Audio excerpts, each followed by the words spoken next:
Ayan mga kaidol, sa wagas, nabangan na rin natin yung papaya mga kaidol. Ayan, ang daming bunga mga kaidol. So maraming puno yan dito mga kaidol. Yun,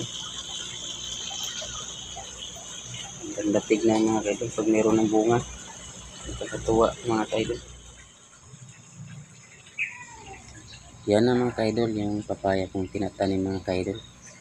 Marami na siyang bunga mga kaidol. So maraming puno dito mga kaidol. Dito lang yun sa tabi ng pader mga kaidol kasi meron kasing pwedeng pagtaniman dito mga kaidol. So yun, kapagtanim nga tayo mga kaidol at saka makinabangan na rin natin mga kaidol. So yun lang mga kaidol at marami pong salamat sa iyong pagpanonood dyan.